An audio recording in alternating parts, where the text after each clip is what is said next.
हम सब ने ये शब्द रिजीम चेंज कहीं ना कहीं जरूर सुना है ना?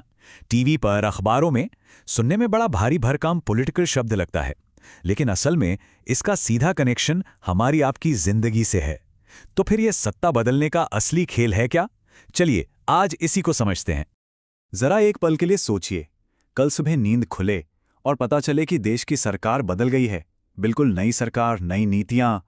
क्या इससे हमारी रोजमर्रा की जिंदगी पर कोई फर्क पड़ेगा? जी हां, बिल्कुल पड़ेगा। और शायद हमारी सोच से कहीं ज्यादा गहरा असर पड़ेगा।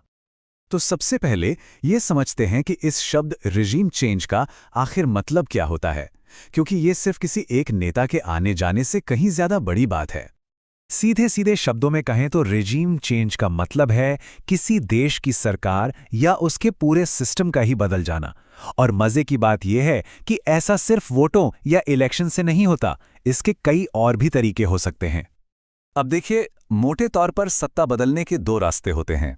पहला तो है लोकतांत्रिक तरीका, यानी चुनाव, जिसमें जनता वोट देकर अपनी सरकार चुनती है। लेकिन दूसरा रास्ता गैर लोकतांत्रिक भी होता है, जैसे किसी बाहरी देश का दबाव, सेना का तख्ता पलट या फिर बहुत बड़े लेवल पर जनता का सड़कों पर उतर आना।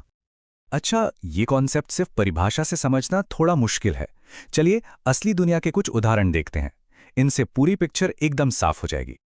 कहीं और क्यों जाना, अपने देश के इतिहास में ही झांक कर देखते हैं। 1977 में इमरजेंसी के बाद जो सरकार बदली वो जनता की ताकत का नतीजा था। फिर 1989 में वीपी सिंह सरकार आई और मंडल कमीशन लागू हुआ, जिसने नौकरियों और शिक्षा की पूरी तस्वीर ही बदल दी। और 2014 का बदलाव तो हम सबने देखा ही है, जिसने देश की आर्थिक और विदेश नीति को एक नई दिशा दी। और ये कहानी सिर्फ भारत तक ही सीमित नहीं है। इराक में अमेरिका का दखल हो या फिर श्रीलंका में आर्थिक संकट के बाद लोगों का गुस्सा, यहाँ तक कि हमारे पड़ोसी देश नेपाल में राजशाही का खत्म होना, ये सब रिजीम चेंज के ही तो उदाहरण हैं। ये घटनाएं दिखाती हैं कि इसके पीछे जंग, जन आंदोलन और बड़ी बड़ी अंतर्राष्ट्रीय ताकतें भी हो सकती हैं। तो सवाल ये उठता है कि सत्ता में इतने बड़े बड़े बदलाव आखिर आते कैसे हैं? कौन है वो ताकतें जो पर्दे के पीछे से ये पूरा खेल चलाती हैं? देखिए, इस खेल में अक्सर 4 बड़े खिलाड़ी होते हैं। सबसे पहले जनता, जिसके हाथ में वोट की सबसे बड़ी ताकत है। फिर आता है मीडिया, जो लोगों की सोच को दिशा देकर हवा का रुख मोड़ सकता है। तीसरे हैं बड़े और ताकतवर देश, जो अपने फायदे के लिए दूसरे देशों में दखल देते हैं। और चौथे हैं बड़े बड़े कॉरपोरेट घराने, जो ऐसी सरकार चाहते हैं जिससे उनके बिजनेस को फायदा हो। चलिए अब आते हैं सबसे जरूरी सवाल पर। ये सारा पॉलिटिकल खेल देश के युवाओं के लिए क्यों इतना मायने रखता है? इसका उनके भविष्य पर सीधा सीधा क्या और कैसे असर पड़ता है? इसका एक बहुत ही जबरदस्त उदाहरण है 1991 का आर्थिक सुधार, जो एक रिजीम चेंज के बाद ही मुमकिन हुआ। जरा सोचिए, अगर वो बदलाव ना हुआ होता तो क्या आज भारत दुनिया का आईटी हब बन पाता?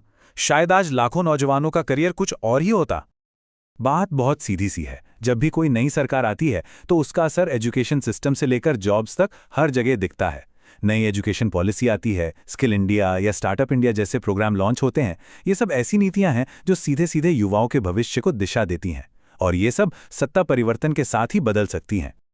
तो कुल मिलाकर बात यह है कि रिजीम चेंज सिर्फ अखबार की कोई हेडलाइन या दूर की राजनीतिक घटना नहीं है। इसका असर स्कूल की किताबों से लेकर हमारे करियर के रास्तों तक हर चीज पर पड़ता है। राजनीति सिर्फ नेताओं का खेल नहीं है, ये हम सबकी जिंदगी का एक बहुत जरूरी हिस्सा है। और अब आखिर में एक सवाल जो हम सबको सोचना चाहिए। अगर कल अचानक भारत में सत्ता बदल जाए तो किसी छात्र की पढ़ाई पर, किसी नौजवान की नौकरी पर या किसी के करियर पर इसका सबसे बड़ा असर क्या हो सकता है? इस पर सोचिएगा जरूर।